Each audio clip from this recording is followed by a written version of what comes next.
Mesdames et messieurs, je suis heureux de présenter ce webinaire sur le solaire en réseau et la cuisson propre. Alors, je voudrais vous informer d'abord qu'il y a une traduction simultanée en français.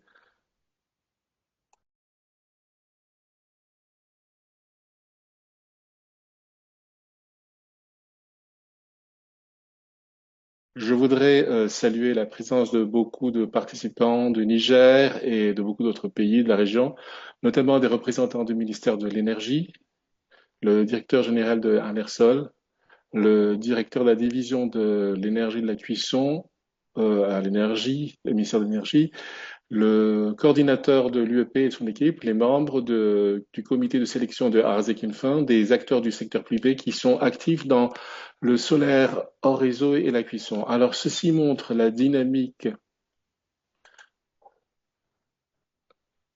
et de son engagement en faveur de l'énergie.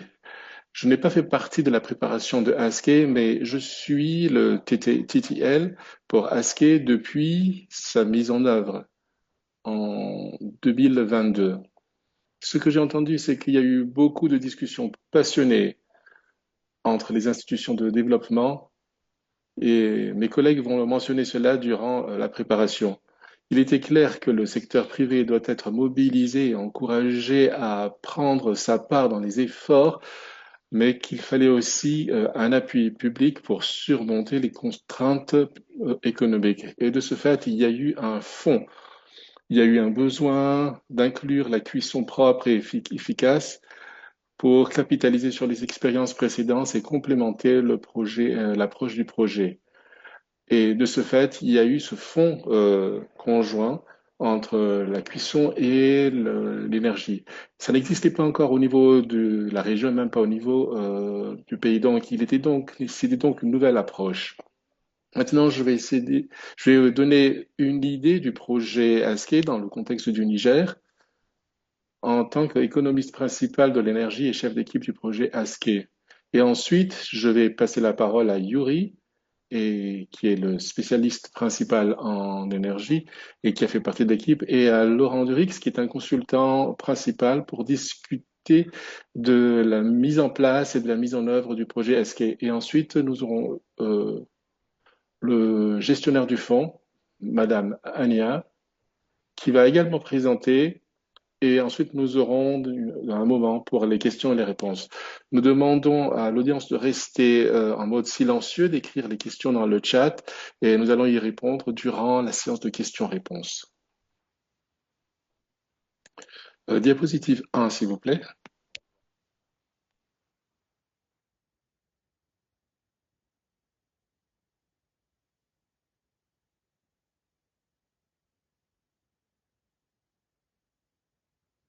Dans la diapositive 1, on a un aperçu du secteur de l'énergie au Niger au moment de l'instruction du projet. Alors, le taux d'accès était de 19% et il y a de fortes disparités entre les zones urbaines et les zones rurales. Nigélec, l'opérateur national, était viable financièrement à ce moment-là, mais le système électrique était fragmenté et était très peu interconnecté et il y avait de fortes pertes techniques sur l'ensemble du système.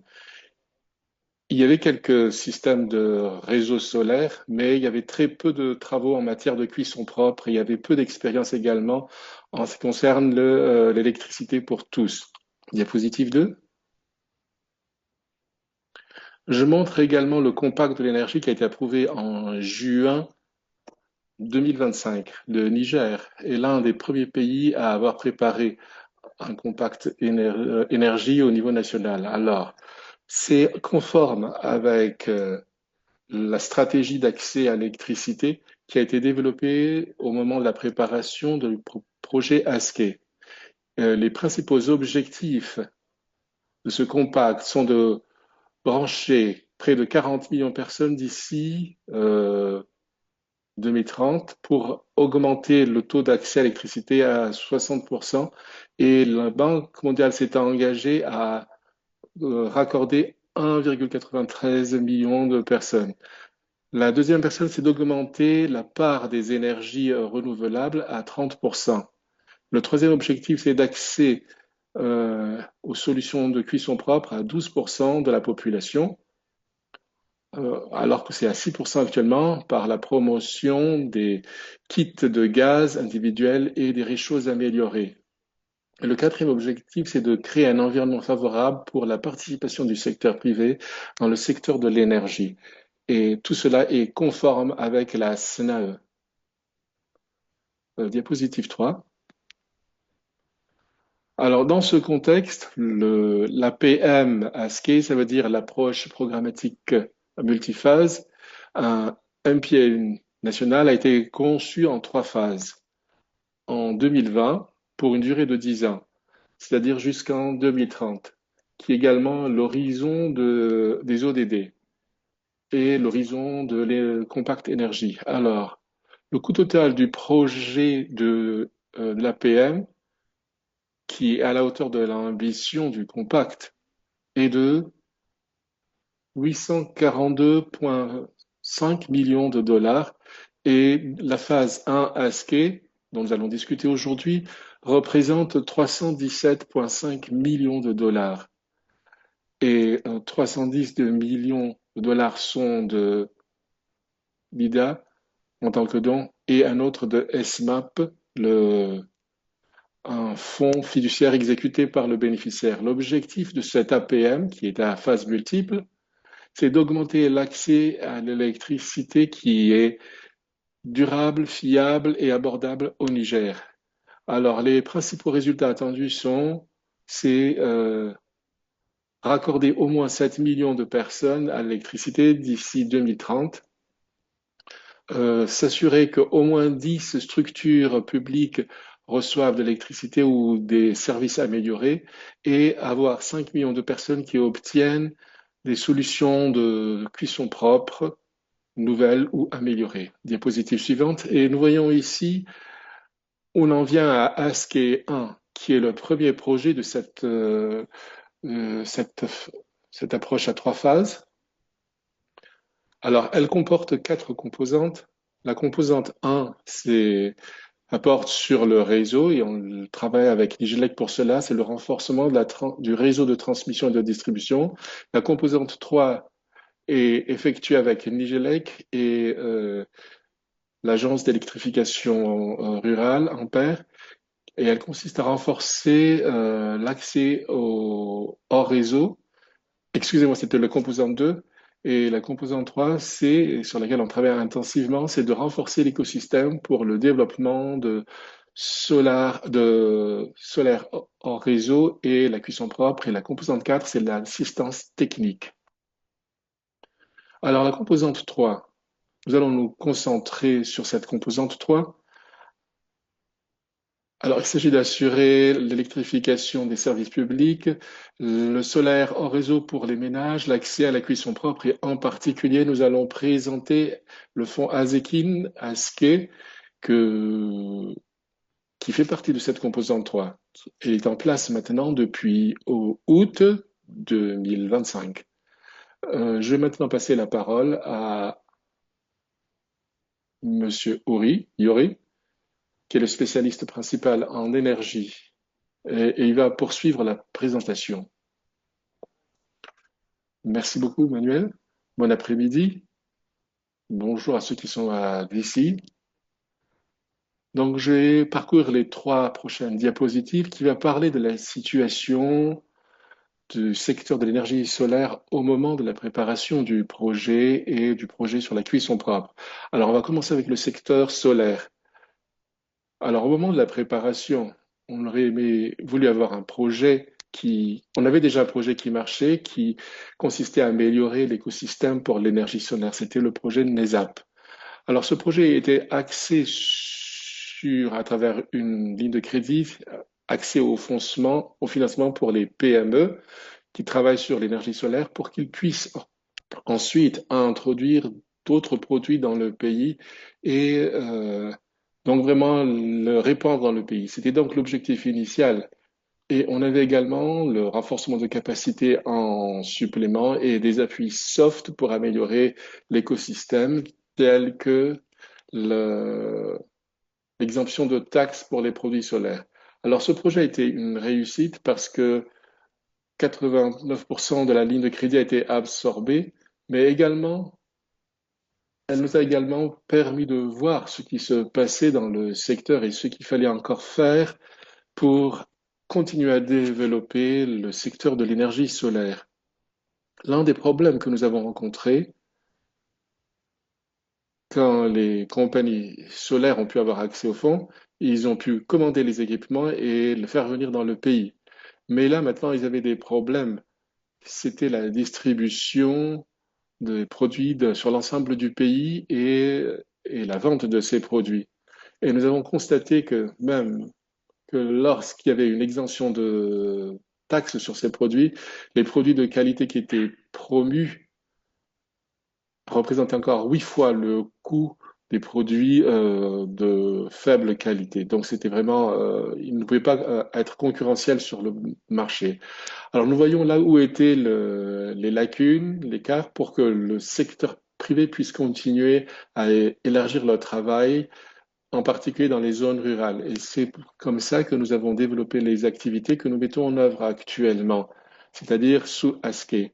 Alors c'est l'introduction d'un financement basé sur le résultat pour s'attaquer à cette faible capacité dans les communautés rurales pour qu'ils puissent acheter ce produit et pour avoir des produits de qualité plus compétitifs sur le marché. Également appuyer sur le côté de l'offre les compagnies du secteur privé pour qu'ils puissent s'établir et travailler sur l'ensemble de la région. Donc voilà, c'est là que nous avons conçu les différentes activités à mettre en œuvre dans le cadre de ASCII. Je vais parcourir rapidement la présentation pour avoir du temps pour les questions à la fin. Donc, diapositive suivante, s'il vous plaît. Alors, en ce qui concerne pour le secteur de la cuisson, malheureusement, nous n'avons pas eu d'un projet autonome qui nous aurait permis d'apprendre beaucoup plus sur les réalités du secteur. Mais nous avons eu la chance d'avoir un environnement. L'administration était déjà engagée par rapport à ce secteur. Et une division était déjà été créée, était opérationnelle.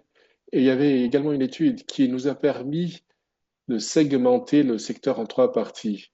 Et ça nous a servi de base pour la conception des activités que nous avons inclus dans le projet ASCII sur la cuisson propre. Diapositive suivante, s'il vous plaît. Une des choses que nous avons constatées, c'est que les deux secteurs, bien qu'ils soient très différents l'un de l'autre, concernent les mêmes ménages. Et nous avons pensé que, étant donné que l'accès à c'est-à-dire la capacité, l'accessibilité financière pour les ménages cibles sont les mêmes, ce serait plus simple de mettre en œuvre ce fonds en tant qu'un fonds unique. Donc on aurait un seul gestionnaire de fonds, une seule agence d'exécution et elle ciblerait. Bon, on aurait le manuel des opérations. C'est dans le manuel des opérations que nous avons distingué les activités pour empêcher que ça les bloque les uns les autres. Donc, il y a un fonds unique, mais les activités pouvaient aller à différents rythmes en fonction de leur évolution. Maintenant, je vais passer la parole à mon collègue qui va donner plus d'informations sur le déroulement de la mise en œuvre. Et je vous attends pour les questions par la suite. Je vous remercie.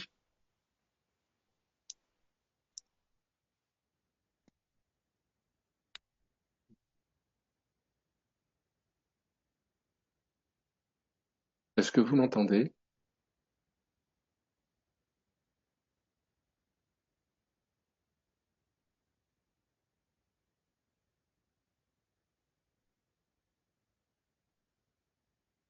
Alors maintenant que nous avons donné le contexte, on va voir le calendrier de mise en œuvre. Alors, le recrutement était beaucoup plus lent que prévu. C'était planifié à la préparation d'avoir un recrutement pour 1 an, de préparer la documentation en 6 mois et d'avoir 3,5 années donc pour le travail proprement dit, c'est-à-dire la mise en œuvre. Alors, le 30% est dépensé sur l'administration et 70% sur la mise en œuvre. Plusieurs événements se sont produits Vous pouvez le voir dans la figure ci de la frise ci-dessous. Je ne vais pas tout dire pour avoir du temps pour les discussions, mais essentiellement, l'un des éléments clés, c'est que c'est l'OP 73, 730, avec les événements qui se sont produits dans le pays, mais ça a été une longue période où il n'y avait pas de décaissement et une cessation des activités. Vous voyez, c'est la partie en bleu foncé. Mais ça a été combiné également avec des retards classiques, avec des changements dans le voie des ministères, des missions, toutes sortes de choses qui se sont produites. Et même la création, la mise en place de l'UEP a pris près d'un an. Alors en conséquence, l'impact net, c'est que le plan ont été inversés. On a eu 70% pour l'administration, c'est-à-dire la documentation, l'équipement, et il reste 30% du temps pour la mise en œuvre effective. Alors, nous sommes maintenant en avril 2026. Nous sommes en avril 2026 maintenant. Alors, toutes les conditions de décaissement sont satisfaites, les premiers paiements vont venir, et il y a plusieurs choses qui se produisent en ce qui concerne le décaissement. Diapositive suivante, s'il vous plaît. Alors, voici la configuration du fonds actuellement. Nous suivons les principes qui ont été énoncés plus tôt. C'était une structure rigoureuse et qui a été créée de manière souple. Ça a été strictement conçu et négocié avec les contreparties, les homologues nigériens qui sont maintenant en ligne pour la plupart et m'écoutent en français probablement. Alors l'objectif, c'est d'avoir une forte transparence pour le processus et une bonne gouvernance.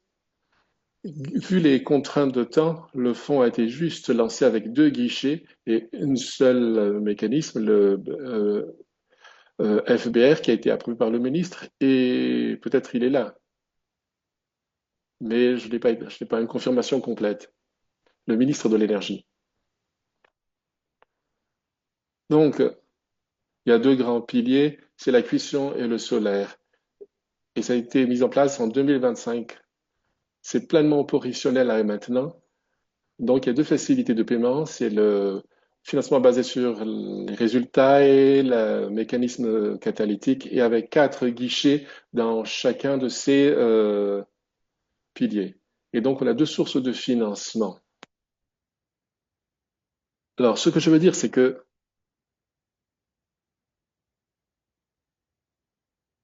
c'est une configuration qui est souple où on peut ajouter plus de mécanismes ou plus de guichets en fonction de l'évolution du marché.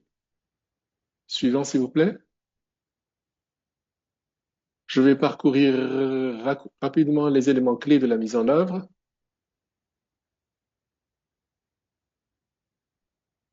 Alors, tous les appels à proposition ont une conception commune, qu'il s'agisse du solaire ou de la cuisson, et sont discutés et adaptés selon des objectifs et des conditions en fonction de ce qu'on veut faire. Alors, ça prend la forme d'un pad, mais il prend en compte la situation du marché qui évolue tout le temps. L'équipe de mise en œuvre a décidé du budget, les critères d'éligibilité, les compagnies, les produits et le type et le niveau de subvention. Vous avez des exemples tout en haut sur le côté droit. Nous n'allons pas le voir, mais nous pouvons y revenir éventuellement. On va aller un peu plus vite. Alors, également, il y a un certain nombre de composantes disponibles sur le projet. Alors, tous les appels à propositions suivaient le même processus d'adjudication. Après la clôture, l'équipe conjointe du gestionnaire de fonds, l'UEP et le DEC, c'est-à-dire l'équipe énergie et cuisson du ministère, examine toutes les propositions, les analyses, l'éligibilité et puis font une revue du financement en fonction de cela, et puis et décident de l'allocation pour chaque projet. Alors, on a une proposition détaillée qui est envoyée ensuite au comité de sélection. Il est composé de parties prenantes nigériennes. Peut-être certains d'eux sont là actuellement en ligne et ils connaissent bien le secteur et le cadre des affaires en général. Ils examinent les propositions de financement qui leur est transmis par l'équipe de l'UEP. Alors, ils discutent des montants et discutent et ils amendent ces propositions.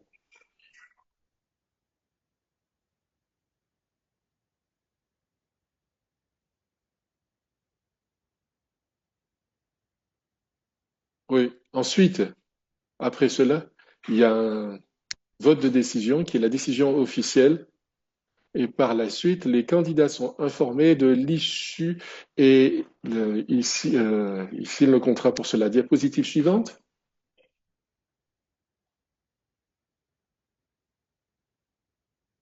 Alors, on a quelques éléments ici et vous recevrez la présentation de toutes les façons et vous pourrez voir les détails. Alors, où est-ce que nous en sommes maintenant en avril 2020, 2026? Je ne vais pas parcourir tout le tableau, on peut y revenir plus tard. Mais à ce jour, nous avons 5 appels à propositions qui ont été lancés et qui ont été traités, et 3, les contrats ont été signés et il y a eu une allocation des fonds aux compagnies. Donc, il y a un total de 21 compagnies qui reçoivent notre appui pour 25 000 dollars, ce qui représente après 135 000 kits, c'est-à-dire pour le solaire et les cuissons. Donc, il y a toutes sortes de kits et pour les différents types d'éléments. Et maintenant, nous avons 8 appels à propositions qui vont être lancés dans les 3 à 4 prochains mois. Ça va être un mouvement très rapide. Je voudrais mentionner une chose. C'est un fonds. Les résultats finaux en termes de kits ne sont pas fixés. Ça va vraiment en dépendre du type de kit, des kits qui vont être achetés par les compagnies et qui sont vendus par les compagnies.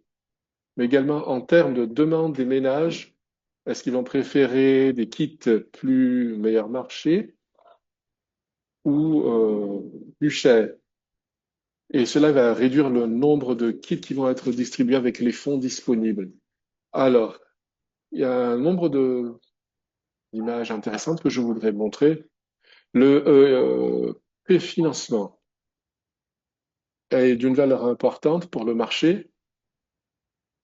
Alors ça inclut les paiements directs aux fournisseurs. Alors pour l'achat de stocks, pour que les compagnies puissent constituer le stock, et donc on peut directement payer leurs fournisseurs. Les ventes, c'est également est un moyen d'assurer le partage de risque avec les compagnies, dans la mesure où ils peuvent anticiper que si leur proposition est bonne, ils peuvent vendre et ils seront éligibles même si leur proposition n'est pas encore admise. Mais c'est vraiment destiné à permettre de démarrer les activités et pour permettre également à couvrir les coûts de transport vers les zones reculées. Diapositive suivante, s'il vous plaît.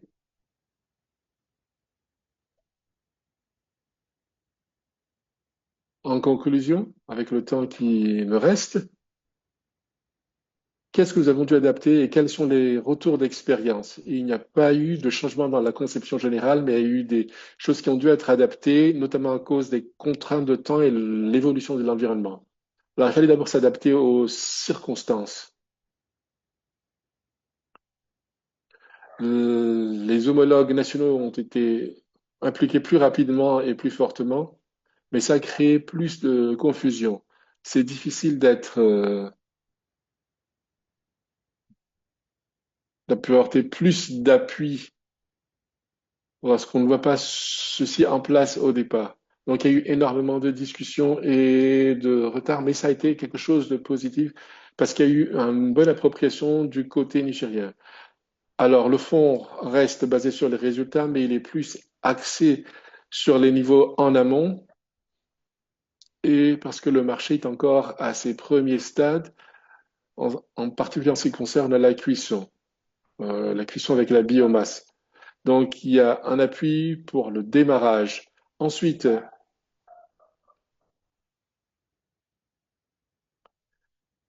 alors, il y avait un plan de mettre un financement basé sur la référence du côté de la demande, mais ça n'a pas encore été mis en œuvre. Mais c'est dû à un manque de temps et un manque de ciblage. Et en dernier lieu, euh, la question du temps nous a poussé à nous concentrer davantage sur la quantité que sur la qualité. Ça veut dire l'arrivée des kits sur le marché plutôt que de se concentrer sur les communautés d'accueil ou les communautés de réfugiés.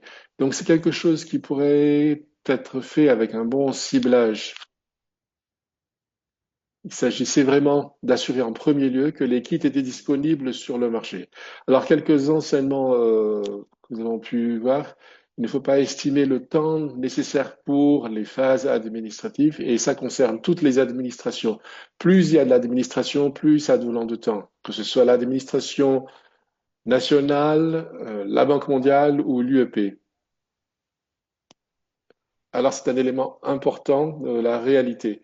Il y a eu également beaucoup de discussions sur les coûts pour le gestionnaire de fonds, en particulier pour l'homologue nationaux. C'est vrai que l'appui de l'AVI et le gestionnaire de fonds est élevé et peut être remis en question, mais il est très important de garder à l'esprit la valeur apportées par ces entités, si elles sont bonnes, elles peuvent vraiment aider à mettre le système en place d'une bonne manière.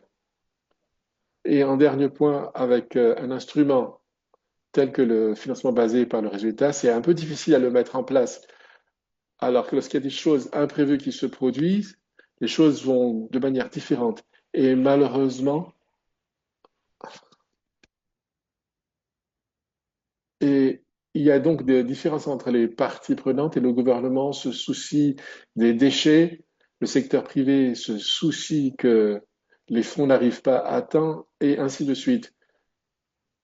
Et tout cela s'accumule et il faut garder tout cela à l'esprit. Et spécifiquement au Niger, il y a la question de la sécurité est assez volatile et il faut rester vigilant et flexible. Voilà donc.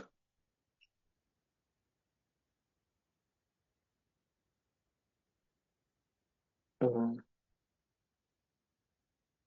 I'm going to give the floor to je vais passer la parole à Léon. Est-ce qu'il est là? Oui, on vous entend. On vous entend très bien.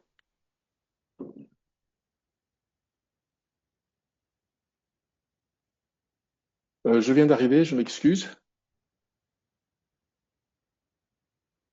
Donc, je suis Léon Biaou et je suis chargé de Burkina Faso et du Tchad.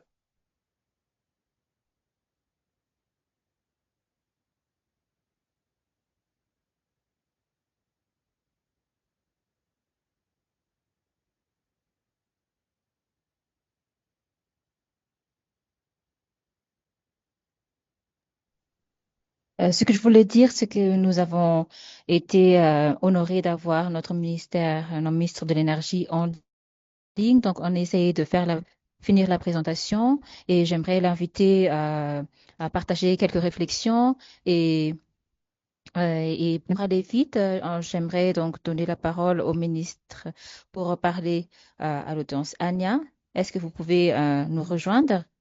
Oui, je peux vous entendre, Léon. Merci beaucoup et bonsoir, bonjour à tous. Donc, je vais continuer à présenter pour que peut-être à partir des exemples, on peut passer à la prochaine diapositive et se concentrer plus sur pour voir comment nous faisons concernant l'accès aux cuissons propres et les solutions euh, d'utilisation de ces financements et pour les expertises d'investissement pour développer les secteurs. Donc, il y a plus d'impact traditionnel pour fournir des équités et des financements dans le secteur privé dans différents pays et différents secteurs, y compris l'accès à l'énergie en 2017 au Sierra Leone. Et, et nous avons réalisé également et nous avons reconnu que le secteur privé n'est pas toujours prêt pour les dettes et les équités et le capital, capital seul n'est pas assez et donc on s'est concentré sur le développement des secteurs et le développement des marchés et des activités relatives corrélées à cela. Et nous avons également la gestion des développements des programmes de développement de secteurs dans différents pays, financés par la Banque mondiale et également il y a des gouvernements, mais il y a également des institutions financières. Donc, le dernier addition, c'est qu'on a commencé notre travail en 2025 sur ASCII. Slide suivante, s'il vous plaît. Donc, ici, ce que nous faisons, nous appliquons un processus d'investissement standard et classique. Donc, je pense que c'est très important que nous mettons en œuvre les meilleures pratiques et les instruments euh, dont le secteur a besoin pour se développer. Et il y a un ensemble de technologies et des instruments qui vous ont donné sur le slide, mais au Niger, nous travaillons sur les systèmes solaires domestiques et distribution d'équipements, distribution de cuissons propres et de foyers améliorés. Et au Niger, c'est encore au développement assez nous sommes encore au début du développement, mais il y avait la présentation de Uris tout à l'heure. Euh, mais on peut commencer avec le FPR. Mais on a également activé des subventions catalytiques parce que cela a été nécessaire par les sous-secteurs euh, et sur certains sujets là où il y avait beaucoup de défis euh, que les compagnies ont eu.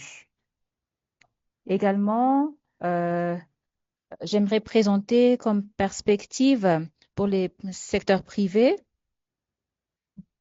On va se concentrer sur 3 points qui sont vraiment sur lesquels, qui sont des problèmes pour les secteurs privés. Premièrement, prédictibilité de flux, des flux financiers. Par exemple, les les capitales propres des compagnies, des sociétés ils trouvent ça difficile de trouver cela et de travailler seul avec cela. Et donc, FRB nous aide être plus fiable donc, parce que ça arrive à temps également. Et ici, on aimerait se concentrer sur trouver des mécanismes et prédictibilité des fonds pour ces sociétés. Et cela a débloqué beaucoup d'investissements de la part des parties prenantes et des investisseurs internationaux. Deuxième point, je pense que Laurent l'a déjà couvert également, par exemple sur qui est la flexibilité. Euh, on a besoin de rester flexible et s'adapter au marché, aux problèmes auxquels ils font face. Parce que si nous le prenons de telle façon que euh, si on enlève leurs problèmes, ils peuvent se concentrer sur leur rôle euh, et, et les sociétés apportent vraiment des résultats sur les financements, sur les fonds. euh,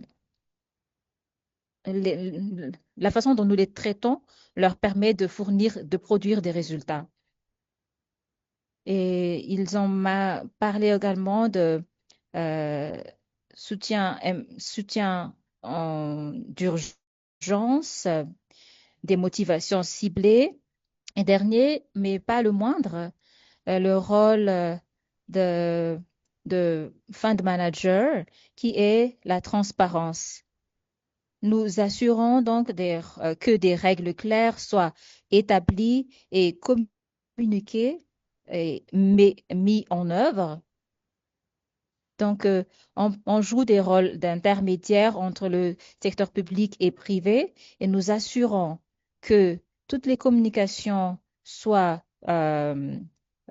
fassent euh, doucement et proprement. Et le gouvernement devrait fournir une stratégie avec les objectifs clés, bien clairs. Mais les agents d'exécution indépendants, on, on leur a fourni des règles pour s'assurer que tout soit mis en œuvre et euh, qu'ils arrivent à fournir des travails au jour le jour. Et si nous avons les trois facteurs clés euh, combinés, passons au slide suivant.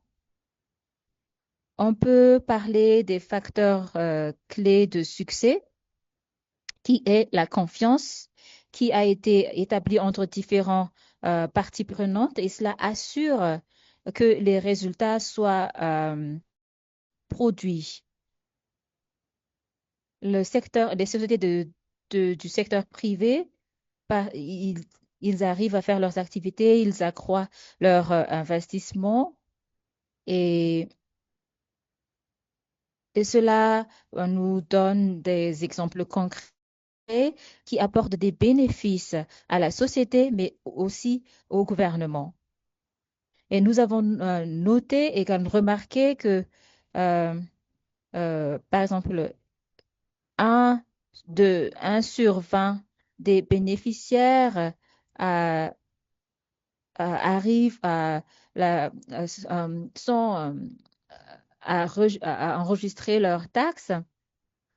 Et cela crée donc plus de ressources, plus de revenus au gouvernement et raccorde plus de personnes et, et, et même plus, il y a plus de gens qui ont accès aux cuissons propres. Mais cela crée également des emplois et la plupart des sociétés emploient des employés locaux.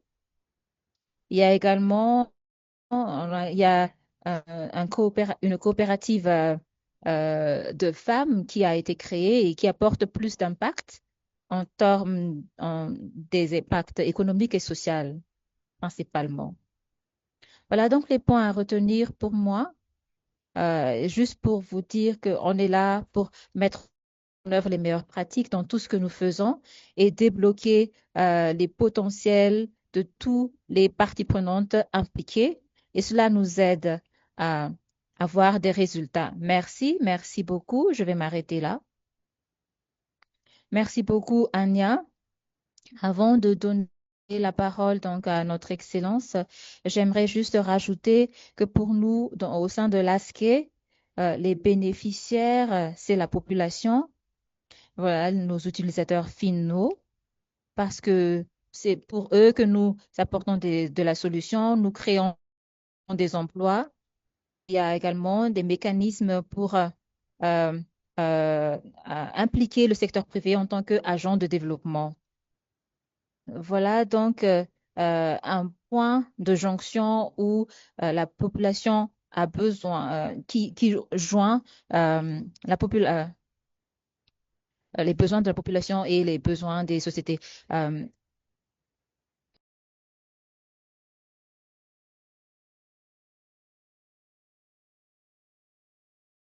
Euh, I will turn a little bit in French.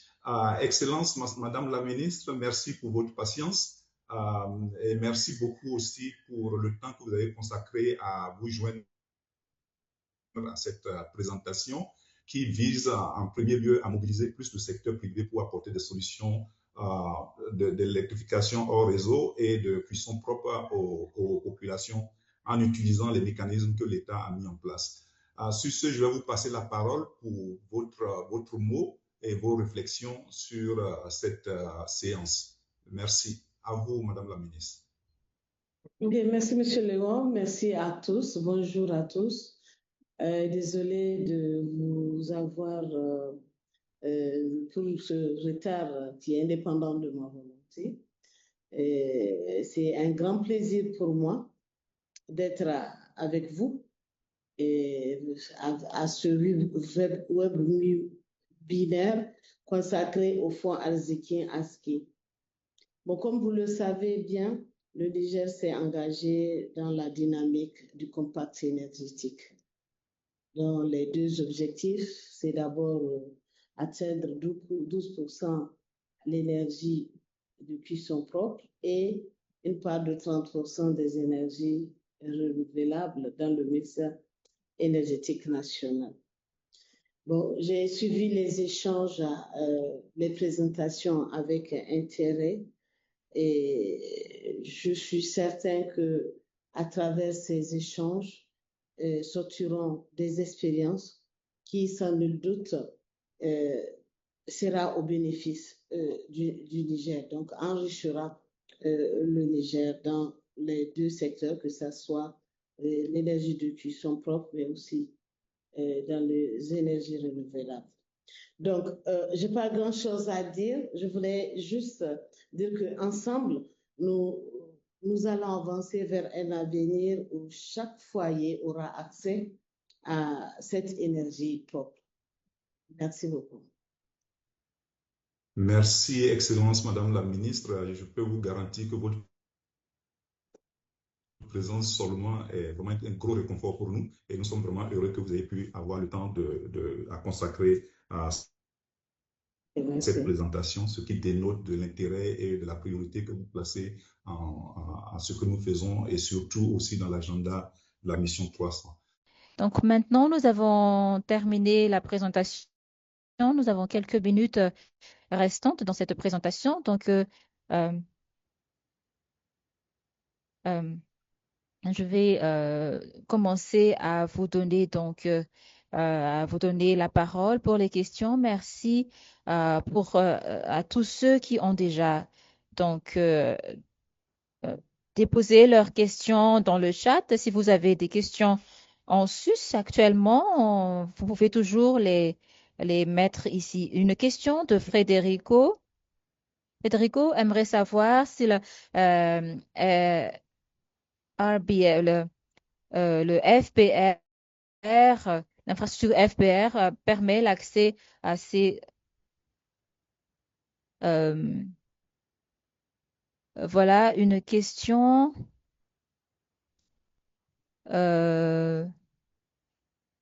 et on va juste y répondre. Donc, une autre question, la relation entre fonds Arzikin et sur le travail que nous faisons au sein de Rojap. Je pense que vous parlez de projets au Niger en 2017 et le cadre d'assurance qualité. Comment est-ce que le cadre d'assurance qualité s'applique pour le cuisson propre et le solaire hors réseau? Et si nous avons le temps, je pourrais vous apporter ma propre réflexion. Et la dernière question que nous avons ici nous vient de Regina. Regina, euh, quel est le niveau de subvention fourni et comment éviter la distorsion du marché? Est-ce qu'il y a un minimum de capacité ou tiers à soutenir pour assurer que nous avons cet accès et c'est quoi l'après-vente, le soutien de services après-vente donc fourni? Et dernière question, quelles sont les différences entre subvention catalytique et quel est le niveau de subvention? Voilà donc nos questions.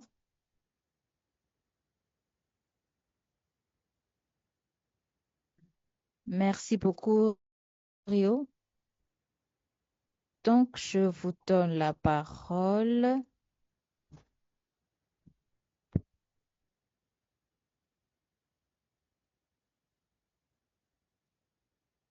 Euh,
OK.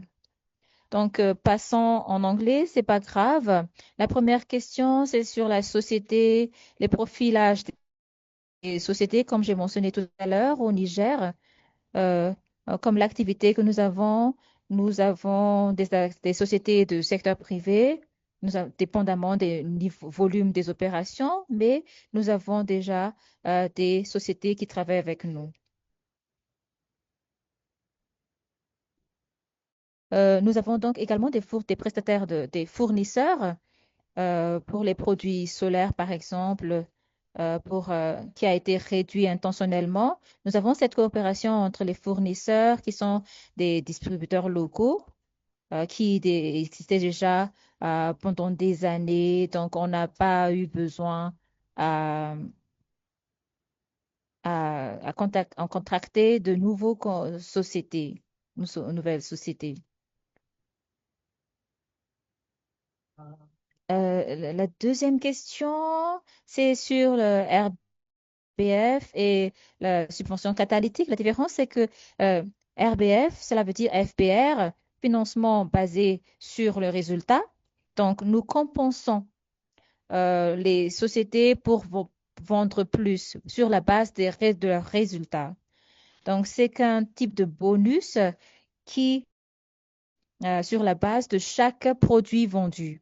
Les subventions catalytiques, c'est pour renforcer la société euh, où nous fournissons des appuis à travers ces subventions et renforcer la structure de l'organisation.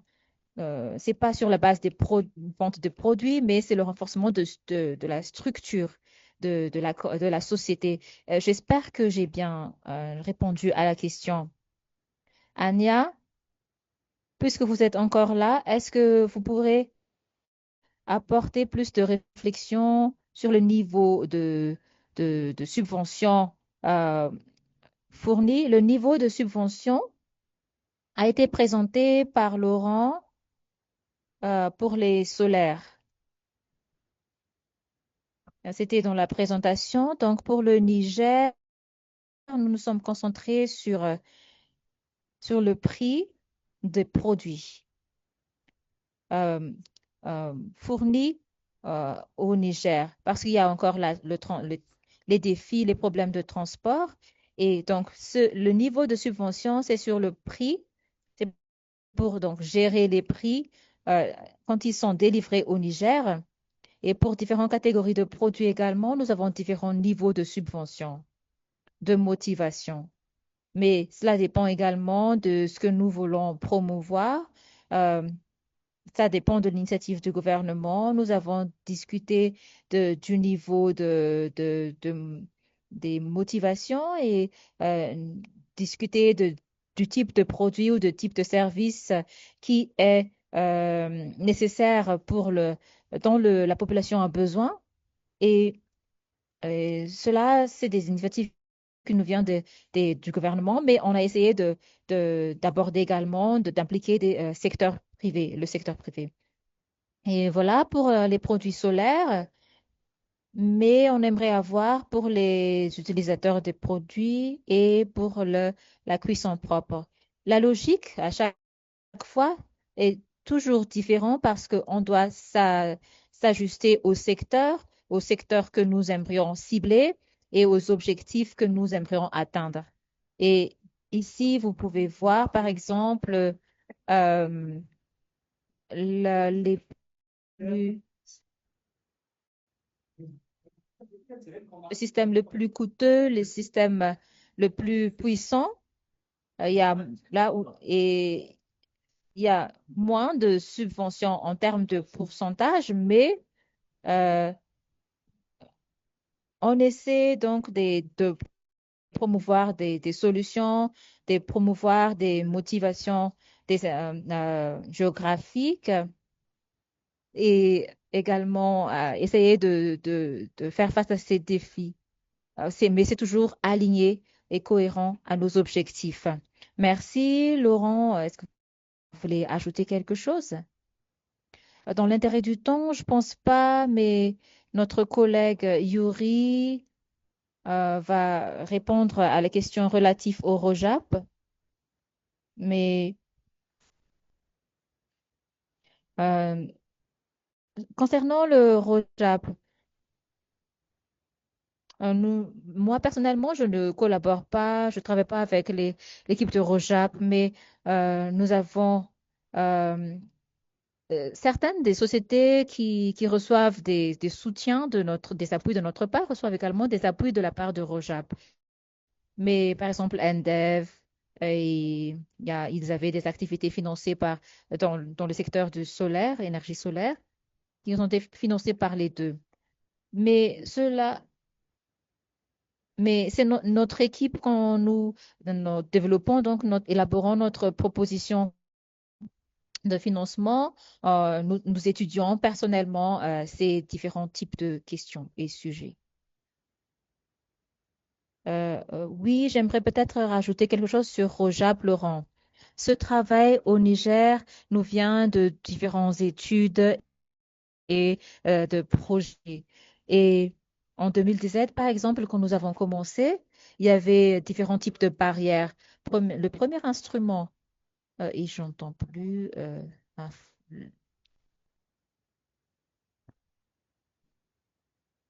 Lyon, on vous a perdu.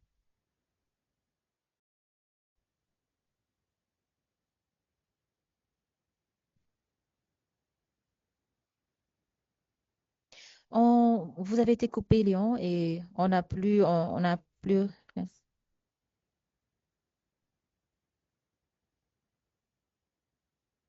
Donc, on va multiplier le problème de- d'accessibilité et de rentabilité, mais nous ne couvrons également les crédits.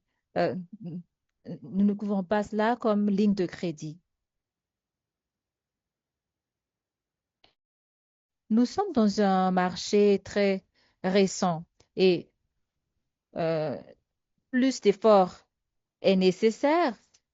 Même si nous avons fourni beaucoup d'efforts jusque-là, c'est pas encore assez. On a besoin de travailler encore plus. Nous avons besoin de soutien consistant et nous avons besoin d'appui également dans ce nouveau marché. Voilà ce que j'aimerais ajouter sur les contextes, sur Rochap. Je ne sais pas s'il y a d'autres questions qui n'ont pas été répondues. Nous avons 3 minutes avant de terminer, clôturer cette réunion, sauf si vous avez des questions vraiment urgentes. J'arrive pas à bien entendre, c'est coupé. Donc, il y a toujours une possibilité de s'échanger les notes et nous sommes encore au stade précoce dans ce projet. Donc, mais en quelques mois, nous essayons d'avoir une bonne conversation et l'une des euh, l'un des travaux où nous nous concentrons, c'est la flexibilité et s'adapter aux besoins des régions. Il faut s'assurer, en apprenant, il faut fournir les, les subventions nécessaires pour adresser les barrières euh, dans, euh, en donnant des solutions à ces ménages. Euh, Espérons pour que nos bénéficiaires puissent être raccordés. Nous avons fait des études de marché, beaucoup d'études de marché, beaucoup d'enquêtes et, et cela va être vraiment très utile pour la formulation des besoins et on aimerait vraiment soutenir donc et appuyer notre population et pour faciliter leur vie de tous les jours. Et j'aimerais remercier encore une fois la ministre et euh, l'équipe de Great Work. Vous avez fait un très bon travail, et l'équipe et toute l'équipe, vous avez fait un très bon travail. Et nous avons découvert beaucoup de choses qui a enrichi la façon dont nous soutenons et appuyons notre pays. Donc, merci beaucoup pour votre participation et merci pour les questions que vous avez posées. Et pourquoi pas avoir, peut-être nous allons organiser une plus grande euh, réunion pour apprendre de tous. Merci.